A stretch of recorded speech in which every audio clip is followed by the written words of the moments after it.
خصوصي ذات طرف نه او د مدرسې انتظامی طرف نه او ټول بغداد برکندي طرف نه انتهایی مشکورم دړه د کومې نه استاد محترم ته چې هغوی پر دومره مصروف اوقاتو کې ځکه د دې پرون دوره د صفات او علم الکلام اختتام ته ورسېده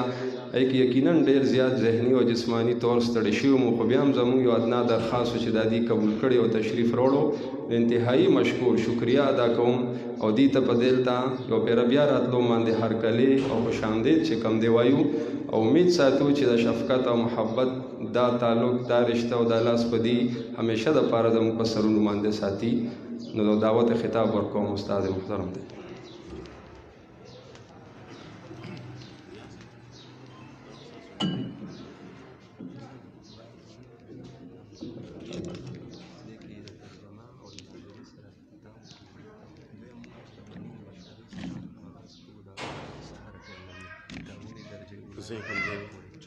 مسجد کې او کل وختي حفاظت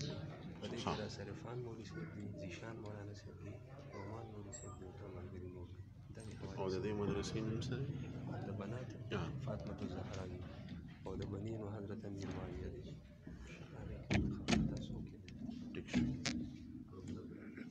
اوس څو ماشومانو ترجمه ختمه کړه 18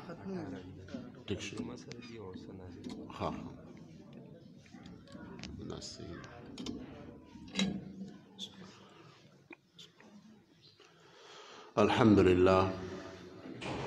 الحمد لله نحمده ونستعينه ونستغفره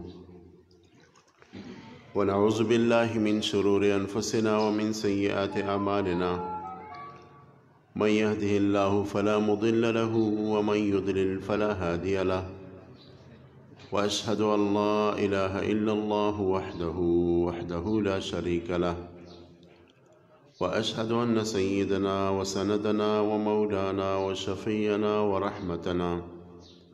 محمدا عبده ورسوله وصفيه وخليله وحبيبه وصفوته من عباده أجمعين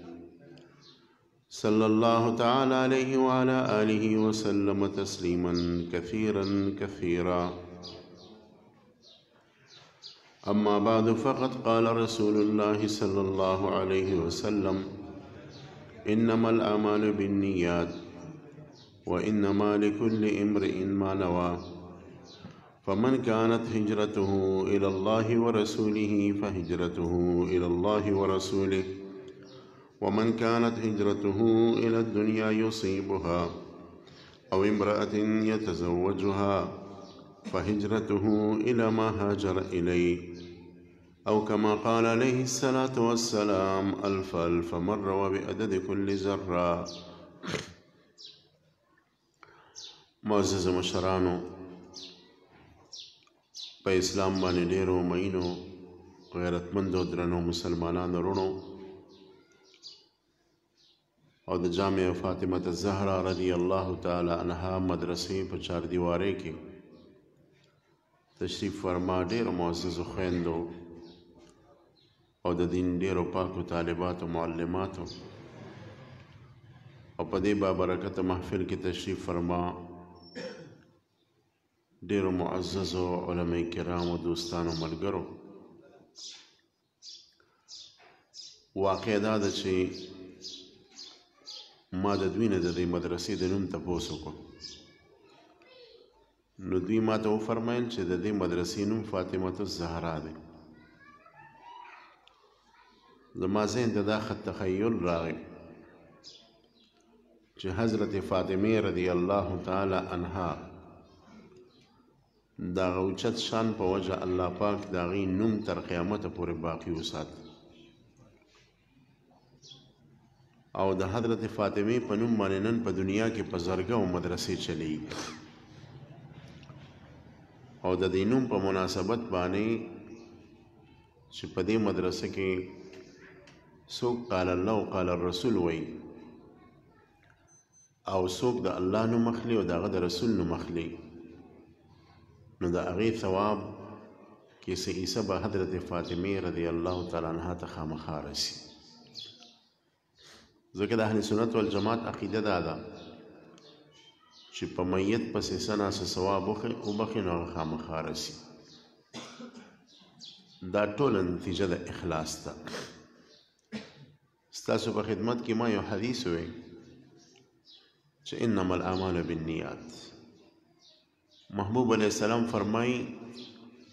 چې څونه اعمال چې دي د دې بنیاد نیت دی، چې نیت یې ښایسته وي د اخلاصي، نو ستا هغه عمل به وړوکي خو الله پاک به پکې ډېر غټ ثواب ورواچي. حدیث کې راځي چې یو پیره داود علیه السلام الله تعالی ته درخواست وکړو چې الله دا تله د میزان راته وښیې. نو دا تله د میزان خو ډېره غټه ده. امام لالکایي صاحب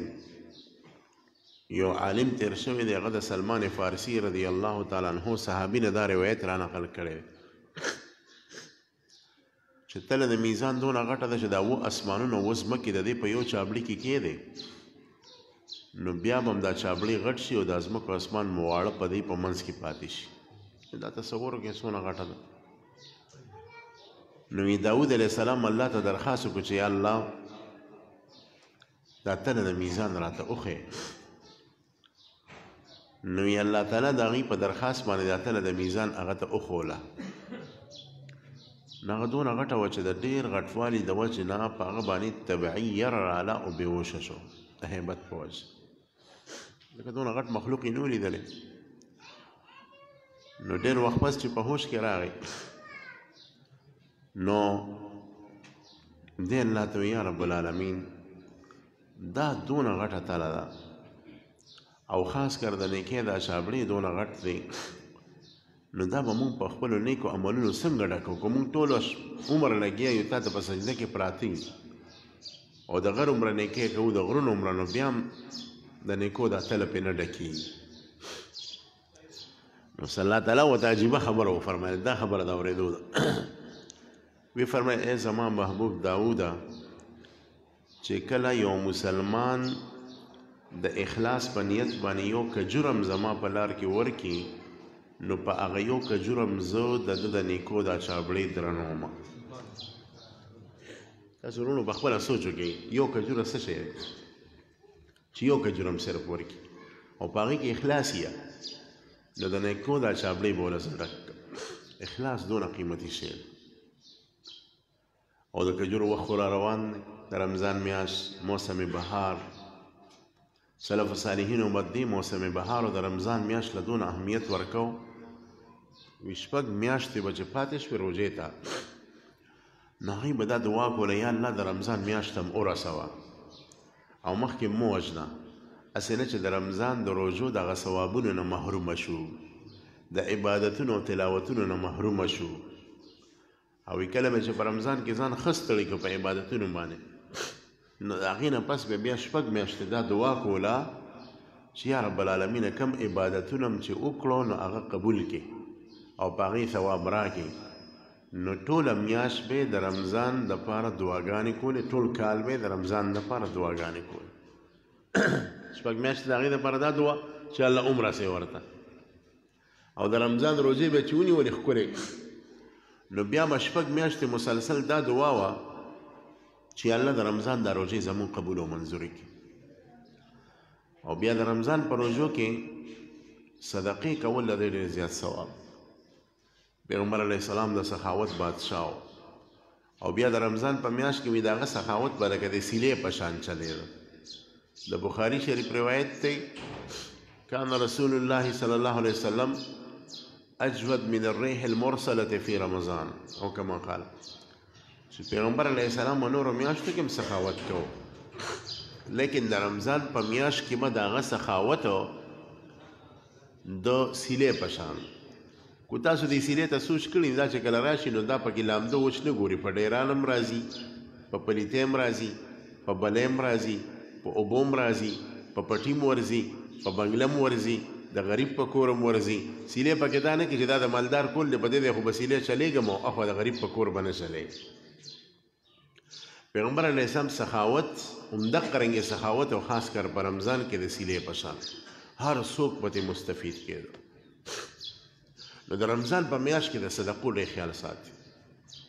چېرته هم درنه یو غریب داسې پاتې نه شي وګوره زموږ څومره ښکلي دین دی حدیث کې راځي چا چې په یو مسلمان باندې روژه ماته کړه نو د هغه د ټولې روژې ثواب د ده په کاته کې پرېوت یعنی یو مسلمان باندې کجوره وخوړله خو ستا ډېر وزن کې یو کجوره پرې وخوړه او ستا په کجوره روژه ماته کړه او ستا دا کجوره د حلال مال نه وي اخلاص یې پکې نو د ده د روژې چې څونه ثواب دی ستا کاته کې پرېوت او د ده په ثواب کې هم څه کمې نه راځي تاسو به خیال کړي کوم خلک چې دا نیکان یې دي په دې زبرګانو باندې د روژې ماتوي د اولیا چې دي وی روژه ماتې به زه درلېږم یا زه به دله کوم د هغې وجه دا چې هغوی ته دا اندازې چې ده به روژه ډېرې ښکلې نیولي ده به پکې تلاوتونه کړي ده به پکې عبادتونه کړي ده به پکې ذکر کړي ده به پکې د غلط نظر نه ځان ساتلي ده به پکې د موویګانو کتلو نه ځان ساتلي دا ټوله روژه په انتهایي تقوا سره نیولي نو چې په داسې کس ته روژه ماته که نه د هغه د روژې چې څونه ښکلی ثواب دی هغه ستا په کاته کې پرېوت دا ډېره ښه خبره نو دې کې کوشش کوه چې صدقات وکړې زموږ ملګری دی یو نو هغه چې کله دا روژه راشي نو خپل بچي هم روغ کړي الله پاک ورله ډېر شته هم ورکړي 2-3 بالټۍ شربت وکړي د روژه ماتې په وخت کې او بیا د هغې نه پس دا کجورې پکوړې راوړي دی داسې په تالونو کې اچولي نو هغه د روډ غاړې ته دی نو کله چې بانګ راواخلي او خلک روژه ماتوي نو په دا وخت ډېر مسافر په پلین کوچو کې او چینچو کې روان دي ناوخته شوي پې نو هغه یو ته لاس نیسي ودرېږي او روژه پې ماتوي چاله ګیلاس ورکړي چاله 2 ګیلاسه چاله کجورې او چاله پکوړې هلوي روژه ماته کې ما ورته یو ورځ وی یقینا چې ستا په دې نصیب زه راشک کوم زه ورته خفه شم تا سم دا ثوابونه راټول کړه لکه چې په یو سړي د پیسو باران وشي راغونډوي یې داسې د سرو زرو باران پې وشي راغونډوي ام تا دونه ثوابونه وګټل نو ما ته څه کال وی چې مولانا صاحب څه کال مې اراده نشته ما یې ولې وی یو کس راته وی چې ته ریاکار یې دا ته ریا دپاره کې وی غوسه راړه ما یې چې اړو کوم یې نه ما یې پرېږده دا شیطان ته د خبرو نه منې دې د نیکۍ د کار او د ثواب د کار نه تا اړوي چې په خپله نشي کولی نو بل ته دا مه وایه د بل جذبه مه خرابوه تاکې د الله اخلاص ته ځکه خو په دغه سخت وخت کې بنده وي چې په خپله مې روژه ماته کړه تا په خپله م راوتی بچي دې م روباسلي د بانک په وخت کې او د ځان خیال نه ساتي په خلکو باندې روژه ماتوي دا اخلاص دی که نه د اخلاص نور ښکرې خو نه یې نو دغه کس خبر ونه منې ما ته وایي چې ستا د دې خبرې نه پس به نن دې بل نه بیا زه هغه کار کوم ډېر وړه داسې چې د روژې میاشت راشي نو هغوی زکات وباسي روژه کې د زکات ایستلو ثواب ډېر دی ځکه په ګوجه کې چې د 1 روپۍ زکات وښکړو هغومره ثواب دی وشو په روژه کې چې د 1 روپۍ زکات وښکړو د 80 روپو ثواب دی وشو لکه 80 پیرې چې د زکات وښکړو ډېر عقلمن ملګري په روژه کې زکات وښکي او بیا دې کې عقلمن زیات داسې چې یاره زما په ګاونډ کې غریبانان دي نو یو پیک به جوړ کړي هغې کې به د کجورې راواخلي د پکوړو اوړه به پکې واچوي اچار به پکې واچوي اوړه به پکې واچوي چینی به پکې واچوي او دغه رنګې روزي به پکې واچوي یو غټ پیک به جوړ کړي او کور ته یې ورولېږي نو که چېرې هغه غریب د زکات مستحق او تا د زکات په نیت دا اخیستي نو ستا زکات ادا شي او که زکات تا ورکړي نفلي صدقات کوي نفلي صدقات د نفلي صدقاتو ډېر غټ ثواب علماء کرام لیکي چې د یو څو خبرو په وجه بنده غریبېږي نه مالداري د ده په مال کې به ترقي راځي یو هغه کس چې استغفار ډېر وایي استغفر الله ربي بكل ذنب واتوب الیه نه کم کس چې استغفار ډېر وایي دی بچری غریب نشي یو خو به الله ګناهونه معاف کوي دویم دا چې الله به په مال کې برکت اچوي او دویم چې درود شریف کم سړی ډېر وایي کم سړی د درود شریف کثرت کې دله به الله پاک د اوز و کوزو نه دنیا راولي راښکي به ورته او ثواب یې په خپل ځای او دریم هغه کس دی چې په دسترخوان باندې روټۍ پاتې شي ټوکړې او سالن پاتې شي نو ډېر خلک یې ضایع کوي په نالو کې وغورځوي دا نه دي پکار د رزق بېادبي نه ده پکار نو دی راپاسې هغه ټوکړې راواخلي او هغه سالن پې وخوري دا پلیټونه هم صفا شي او روټۍ هم خلاصې شي نو قیمتي شي روټۍ په خپل ځای باندې ولګي نو دې کس ته به 2 انعام الله ورکوي یو دا چې د ذهن به تیزېږي که دې قمقلي ذهن کار نه کوي د دې عمل په وجه به الله پاک د ذهن کې طاقت واچوي او انتهایي به ذهین چې هره خبره به ورته یادوي او دویمه خبره دا چې الله تعالی به ورته مالداري نصیب کوي د ده لاس به ورکولو والی اغستو والا به نه او قیمتي سړی هغه دی چې لاس یې ورکولو والی او بل عمل چې کم سړی حج او عمره ډېره کوي نو د حج د عمرې غریب به تاسو ونه ویني د ده په مال حال کې به الله پاک جي برکت اچوي او بل عمل دا دی چې صدقې ډېرې کوي نو زکات خو په خپل ځای دی خو چې نفلي صدقې ډېرې کوي نو د نفلي صدقې سړی به ته چرې غریب ونه ویني دی به الله پاک مالداره کوي دله به الله پاک ظاهري مالداري م ورکوي او د زړه مالداري م ورکوي چې اصل مالداري د پیسو د روپو مالداري اصل نه ده اصل مالداري د زړه ده د ټولو نه بهترینه مالداري چې زړه د مالداري او که تا سره پیسې ټکې په کروړو په اربو وي خو چې د زړه نه غریب وي نو ستا د پیسو څه مطلب شته شوم یې که نه د شوم سړي به څه کوي ټول عمر په عذاب کې تېر شي په کلي کې خوا کې یو کلی دی یو شوم پکې تېر شو خو په ناتارونو شوم د دنیا ځمکې وي خو دونه شوم چې هغه به سپلی واغستی نو دا یو خپه به وتړله وي دا خوږ ده او د بلې خپې ته به یې سپلی واچوله نو 3 کاله به هغه یو سپلی استعمال کړه او دا بله خپه به یې تړلې وه چا به ورته ولې یاره دا خپه مې خوږ ده نو چې کله به 3 کاله هغه یو سپلی بلکل وشلوله نو هغه به بیا لرې کړه او د هغې نه پس به دا بله خپه په پټۍ باندې وتړله د بلې خپې ته به یې نوې سپلی واچوله نو 3 کاله به 3.5 کاله به بله سپلی ګرځوله نو یو سپلی به 2 کاله ګرځولې اوس مکې د دنیا نن ما سوچ کو چې د هغه بچي نوسي دي د هغه په عمال مزې کې الوزی راسي ما دا اوس صحیح مالو کې غریب و د دا دونه ځمکې وه سره او د سپلو امداد چې یو خپه به یې تړلې وه او د دنیا نه داسې لاړ عزتمند د غربت اصل هغه دا دی چې یو انسان دړه د غریب او چړی مالدار و د سره کو پیسې ټکې نه د غټ مالداره نشته دا سړی الله پاک نه خرابوي دی به همیشه اوچتي د دې وجه نه په اسلام کې د بخل ځای بالکل نشته رسول الله صلی الله علیه وسلم فرمایي چې د ایمان په لوښي کې شومتیا او بد اخلاقي نشي جمع کېدی یعنی چې یو سړی داسې چې اخلاق یې بدرنګي او شومومي نو بس دې بیا د خپل ایمان غم کې پیغمبر علیه السلام دا خبره کړې دې د خپل ایمان غم کې الله دې مونږ تاسو د بخل نه وساتي او خفه کېږئ مه زمونږ د خویندې او د زنانه اکثر ډېرې شومانې ګورې چې د غریبانو وکره په روژه کې راشي او څه غواړي اوړه غواړي ګوړه غواړي یا پیسې غواړي نو دی خو ته اول ډېرې خبرې کوي ته خو د پلانکي ښځې او چې دغه ښځې ستا خاوند خو ټیک ټاک دی ته پکې دا سوالونه کوې او پلار خو دی هم ټیک ټاک دی ته سوال ته دا وګوره داسې په لالت دی چې خبرې ورته وکړي او بېعزته کړي بیا ورته یې 2 چکې ګوړه ورکړي نو د هغې ثواب خو نه شو که نه روایت کې راځي چې کله یو غریب تاله راشي او تا سره څه نه یه نو ورته استغفار ویم او بیا دپاره انشاءالله رجوع که بیا بل له څه درکړم بېعزته که ویم یا وله څه ورکړي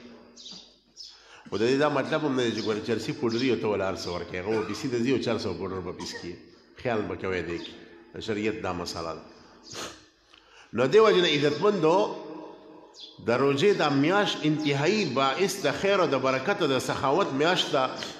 نو دې کې سخاوت کوئ صدقې وکړئ زکاتونه په دې کې وکړئ غریب در نه پاتې نشي تا ته چې پته چې پلانکي غریب دی او د سره د امداد کولو ضرورت دی نو بې درېغه ورسره امداد وکړه او زموږ ډېر ملګري داسې چې هغوی د مسلې نه خبر نه یم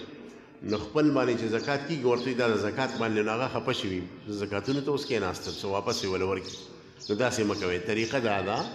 چې تا ته پته چې دې د زکات مستحق دی او ستا خپل هم دی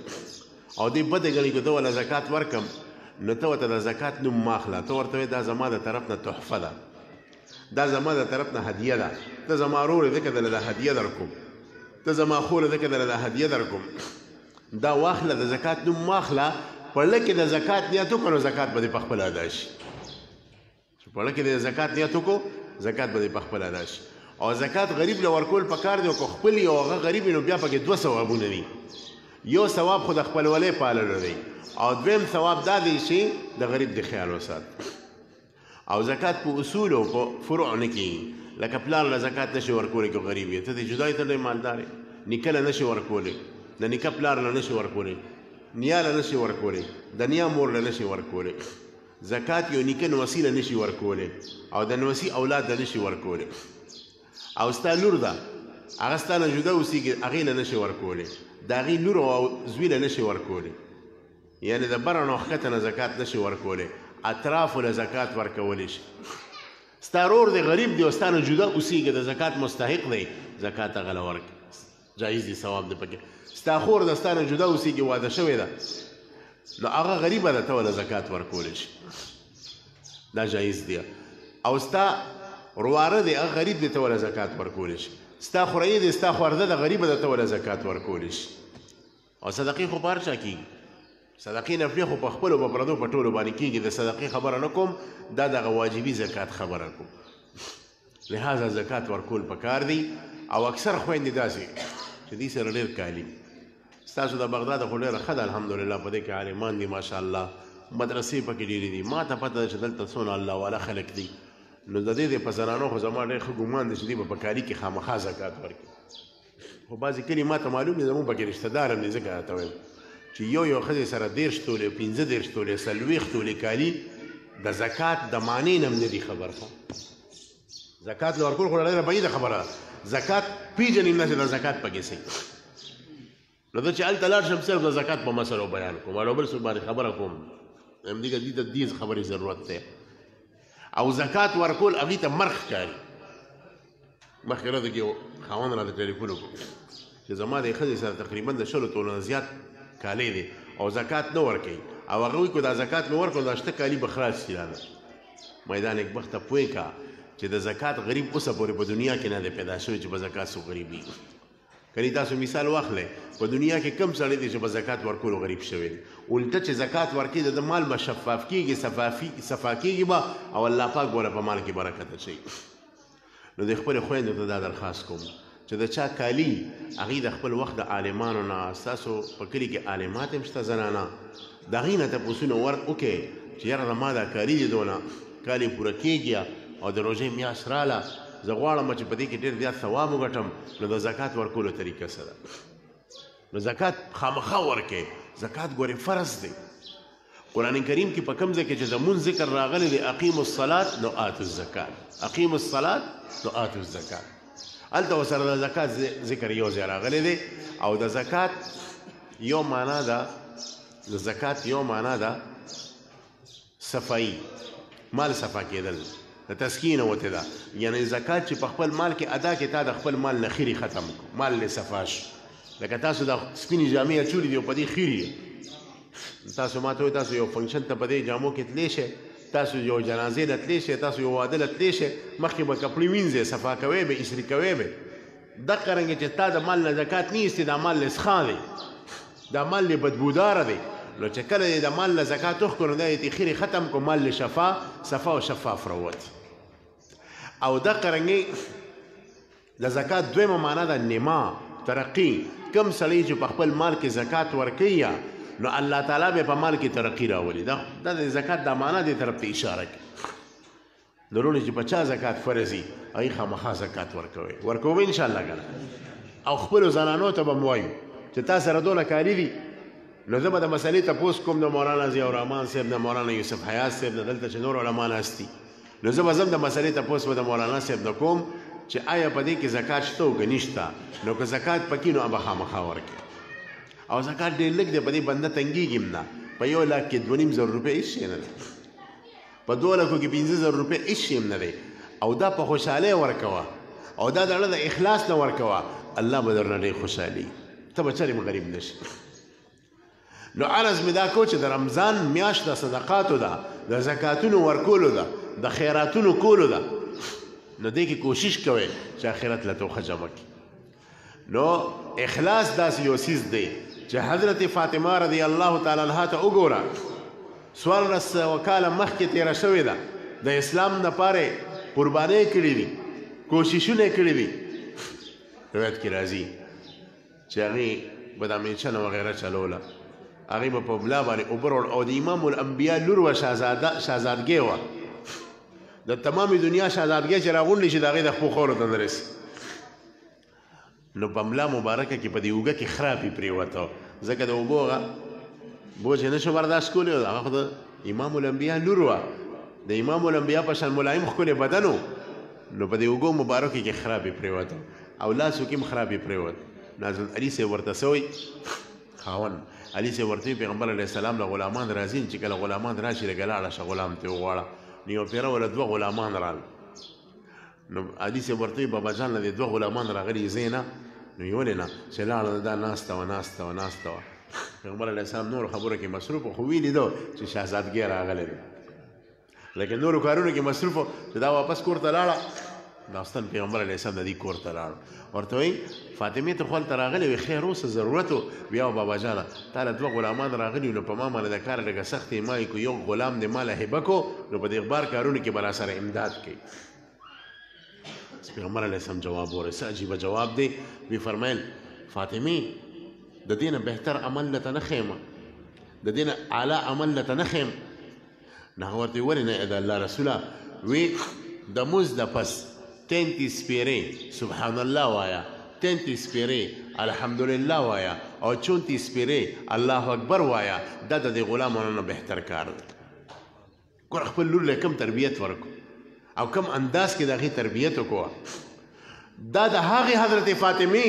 د اخلاص برکت دی چې 1400 کاله پس ستاسو په دې کلي کې د حضرت فاطمې رضی الله تعالی عنها په نوم باندې دا مدرسه قایمه ده او څومره بزرګه وبه قایمې خلک وایي همت په غر کې لاره وباسي زه وایم اخلاص په غر کې لاره وباسي اخلاص ته مخې ته یو څیز هم نه دی ټیک او خاص کر زنانه چې کله په اخلاص باندې راشي د پښتو متل وي مړې خبرې نه کوي چې خبرې کوي که پنچ لګي نو بیا د سلون هم ډېرې مخکې تاسو ته به دا پته یا منئ چې په اسلام کې د ټولو نه لویه او اوله او غټه یونیورسټي جامعه مدرسه هغه یو ښځې جوړه کړې ده ګورئ سړي نه جوړه کړې ښځې جوړه کړې فاطمه فهري یې نوم دی دا د اندلس د سپین وه جامعة القروین اوس هم د هغې مدرسه شته دی یو ورځ خپل پلار ته وایي بابا جانه تا ته پته چې مونږ مړه شو دا مال به د بل چا شي دا به پردی شي ورته او بچی دستور خدا دی چې مونږ مړه شو مال به پردی شي وی بابا جانه داسې یو طریقه نه کوو چې مړه شو دا مال مونږ سره په قبر کې څنګه چې په دنیا کې دی دا مال مونږ سره میدان حشر کې او دا مال مونږ سره جنت ته ځان سره ووسو او ته بچی دا بلا کومه طریقه چې دا مال به ځان سره قبر ته وو وی بابا جانه مال دا طریقه را دي خو د پیسو دا تجورې راته پرانیزه وی ډېره ښه ده چنانچې یو بهترین جامع مسجد یې جوړ یو لوی او هغې سره یو نږدې یو مدرسه جوړه کړه دونه غټه مدرسه چې 1400 ځایونو خو صرف د لالټین د ځوړندولو دپاره یعنې 1300 ستنې وې پکې په یو حال کې 1400 ستنې به څونه غټ حالي په خپل اندازه ولګوئ او په دې کې یو بیخ هم د بل چا ونه لګوه ټولې پیسې خپلې ولګولې او عجیبه کیفیت دا دی چې یعنې ځان یې نه ظاهروریا یې نه کوله زموږ بعضې خلک خو چې پیسې چاله ورکوي نو بس روپۍ به نه ورکوي او ټوله دنیا کې به ځان مشهور کړي دا کیمرې دي او دا ویډیوګانې دي دا دي او اخبارونه دي اخبارونه کې راشي پلانکي دونه امداد وکړو یتیمخانې سره دونه امداد وکړو مدرسې سره دونه پیسې منظورې کړې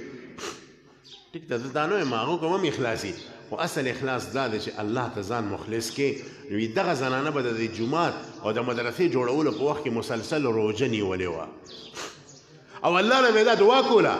چې الله دا جومات او مدرسه جوړوم هسې نه چې سبا پکې کارغان چغې وایي هسې نه چې سبا پکې سپي غپار کوي یا الله زینة المکارم المکین د عمارت ښایست خو طالب علم دی د عمارت ښایست خو عالمان دي یا الله دا مدرسه دې دپاره جوړوم چې په عالمانو باندې آبادوي الله د هغې زړه ته کتل او هغه مدرسه په 245 هجرۍ کې جوړه شوې ده د نن نه 1200 کاله مخکې د هغې اخلاص برکت دا و چې 1200 کاله وشو هغه مدرسه اوس هم قایمه ده هغه مدرسه کې چې کم عالم کم حافظ د الله او د الله د رسول نوم اخلي نو د هغې زنانه اکاونټ ته به ځي پکې حصه نو تر قیامته پورې به پکې روان اخلاص داسې څیز او په دې مکه مکرمه کې یو مدرسه ده مدرسه سولتیه ورته وایي دا مدرسه ډېره عظیمه مدرسه ده اوس هم ډېر عالمان فارغي دا نن 1.5 کاله مخکې جوړه شوې ده او دا مدرسه چې کوم عالم جوړه کړې ده مولانا رحمت الله کیرانوي صاحب دا جوړه کړې وه نو ده به په حرم شریف کې یعنې په مکه مکرمه کې مسجد حرم کې درس ورکو د حج زمانه وه په دغه زمانه کې د هندوستان نه خلک حج له تلي یو ښځه به د شاهي خاندان سره تعلق ساتو او د هغې نوم صولة النساء هغه هم تللی وه نو هغه خبر شو چې مولانا صاحب مدرسه جوړوي نو هغې ورته یاره دا خو د پیغمبر علیه السلام ښار دی بیت الله دی پکې دې ښار کې مدرسه جوړول خو دا ډېره غټه خبره ده نو د خپل جیب خاص دی ورسره امداد وکړو او امداد یې مخوا دې خوا نه وه 30,000 روپۍ ورکړئ. د هغه زمانه کې 30,000 او دې زمانه 10 لک روپۍ، بلکې دې نه هم سیوا، یعنی 30 کروڑ مولانا صاحب واقعي 30 کروڑ تقریبا. هغه مدرسه ټوله په ټوله د هغې سهولت النساء په پیسو جوړه شوه، او د بل چا چندې ضرورت پکې رانغی. دغه عالم هم داسې و چې د خلکو احسان یې منو. د هغه سوچ وکړو چې یاره دا مدرسه د دې زنانه په پیسو جوړه شو، نو دا نوم ولا د دې زنانه په نوم باندې ږدم. نو دا مدرسې نوم یې کېښود مدرسه سهولتیه، نسبت یې سهولت النساء دی، ښځې ته دی. په هغه مدرسه باندې 1.5 سل کاله تېر شوي دي، اوس هم پکې قال الله قال الرسول ویل کېږي، عالمان ترې فارغېږي. هغه زنانه په خبر کې پرته ده، خو ثوابونه ورپسې ورځي. اخلاص داسې څیز د دې وجه نه عزتمندو اعمالو کې اخلاص راولئ. که تاسو صدقې کوئ په اخلاص، که تاسو مونځ کوئ په اخلاص، تاسو دا ترجمه وئ تفسیر هم وئ په اخلاص. اخلاص الله ته ډېر محبوب دی، پیغمبر ته ډېر محبوب و. د دې وجه نه امام بخاري صاحب په خپل معناس کتاب کې 1.5 نه زیات احادیث راجمع کړي دي، او لومبنی حدیث چې د خپل کتاب ابتدایي ته کړې ده هغه د اخلاص متعلق حدیث دی. او تا ته دا وایي چې په خپلو اعمالو کې اخلاص راوله، پیغمبر علیه السلام فرمایي. نو الله تعالی دې موږ تاسو کې اخلاص ورونو پیدا کړي. او دې حضراتو چې دا کومه د بناتو دا مدرسه ده فاطمه الزهرا، او په دې کې دا دونه طالبات د ترجمې او د تفسیر نه فارغ شوې، دې ته انتهایی صد مبارکبادي موږ ورکوو. الله تعالی ورته عظیم دولت نصیب کړي. د قرآن ترجمه او تفسیر زده کول دا یو ډېر اهم څیز دی. حضرت عمر رضی الله تعالی عنه د فصیح سړی او مجتهد او د علومو سمندر، هغه صرف د سوره بقرې تفسیر په 12 کالو کې زده کړو. په 2 کالو کې، یعنی هغه اصل عرب د قرآن په ګوټ ګوټ باندې واقف، قرآن خو سمندر دی، نو هغه په 12 کالو کې د سوره بقرې تفسیر زده کړو. بیا یو لوی خیرات وکړو، لوی ولیمې وکړه، ټول صحابو ته دعوت ورکړو چې راځئ په دې خوشحالۍ کې دا ولیمه وخورئ، په دې خوشحالۍ کې چې دا خیرات وخورئ. حضرت عمر صاحب 12 کالو کې. او نن زمونږ په دې معاشره کې د زنانو الحمدلله ټول قرآن په تفسیر او په ترجمه ختم کو. الله تعالی دې دا نصیب کړي او پرزو کړي، او الله دې مخکې دې په علم کې ترقي ورکړي. الله دې مدرسه کې عالمات نیکانې پیدا کړي. او ما ته دې ووایي مولانا صاحب چې انشاءالله اوس د روژې نه پس به د بنینو ترتیب هم شروع شي په جومات کې. او د هغې مدرسې نوم موږ مدرسې معاویه رضی الله تعالی عنه ایښی دی. معاویه صاحب د رسول الله په عظیمو سهمو کې شمار دی. معاویه صاحب د رسول الله د وحي لیکونکی دی، کاتب الوحي دی، او د مسلمانانو ماما دی، ځکه چې د دې خور محترم حضرت ام حبیبه رضی الله تعالی حضرت رمله دا د رسول الله بیبي وه، نو د تمامو مسلمانانو ماما دی او یو لوی صحابي دی. نو دې د خپلې مدرسې نوم مدرسې معاویه ایښې ده رضی الله عنه. نو انشاءالله د هغې ابتدا هم د روژې نه پس کېږي. مدرسین حضرات هم متعین شوي دي، هغوی به ورسره چې کوم دی پکې تدریس کوي. تاسو خپل بچي په دغه اوله درجه کې، 2مه درجه کې هم د مدرسه کې داخله کې. او دا ډېره خوشعین خبره ده چې الحمدلله ستاسو په جومات کې هم د مدرسې د هلکانو ابتدا کېږي، او د جینکو مدرسه هم شروع ده. الله رب العزت دې موږ تاسو له په دې خبرو د عمل کولو توفیق راکړي. زه په دې خبرو اکتفا کوم. واخر دعوانا ان الحمد لله رب العالمین.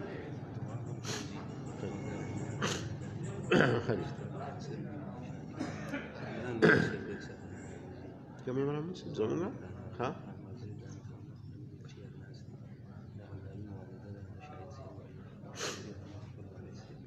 ٹھیک شو. دي حضرات وایي چې دعا وکړي، نور ختمونه وغیره خو شوي دي. درود شریف وایي شي. اللهم صل على محمد وعلى ال محمد كما صليت على ابراهيم وعلى ال ابراهيم انك حميد مجيد. امين. الحمد لله رب العالمين والعاقبة للمتقين والصلاة والسلام على محمد وآله واصحابه اجمعين. یا الله دا کوم اجتماع چې وشوه خپل دربار عالیه کې قبول او منظوره کړه. یا الله د کوم ورونو چې وختونه ورکړه او دلته ناسته وکړه، کوم خویندې راغلي دي هغوی وختونه ورکړو، یا الله د دې دا وختونه د نیکۍ په تله کې واچي. یا الله د دې مبارک د تفسیر او د ختم قرآن په دې مجلس کې سوالونه قبلیږي او په دې باندې رحمت ستا د طرف نه راورېږي. یا الله زموږ دا جولې د دقې ثوابونه ډکې کړي. د دې مجلس د ختمېدو نه مخکې د ټولو شرکاو د مغفرت اعلان وفرمایي. یا الله د چا څه قسمه ضرورت یې په دې مجمع کې هغه ضروریات وله پوره کړي. د چا څه کړم یې هغه وله ترسره کړي. د چا په کور کې نا اتفاقي کور کې ولا د اتفاق او د محبت ماحول قائم کړي. یا الله د مونږ خپلو ګناهونو توبه وباسو. یا الله د مونږ په وړو ګناهونو د عفو قلم راکړي. یا الله مونږ د تمامو ګناهونو توبه وباسو، په خپله توبه باندې ټینګ کړي. یا الله د ګناهونو نه صفا کړي. یا الله د رحمت په څادر کې پټ کړي. یا الله د خپل صفت غضب نه وساتي. یا الله کوم حضرات چې کاروبارونه کوي، ملازمتونه کوي، د دنیا څه کارونه کوي، په هغه کارونو کې ولا برکت واچي. یا الله رزق حلال ولا وافر مقدار کې ورکړي. یا الله توفیق ورکړي چې ډېرې حلالې پیسې ورسره چې ښکلې صدقې ورکوي او ستا په لار کې خیراتونه کوي، د غریبانانو، د فقراو او د مدارسو امدادونه کوي، د جوماتونو امدادونه کوي. الہ العالمین ته رحیم و کریم ذات د مونږ اولاد نیک عمله کړي، د اولاد د دردونو نه فرمانونه هم وساتئ. د عوض و کوز امدادو کې د مونږ اولاد چې دی نیکۍ طرف ته راواړئ، که زنانه یو که نارینه یې. الہ العالمین دې مجلس کې کوم حضرات بیماران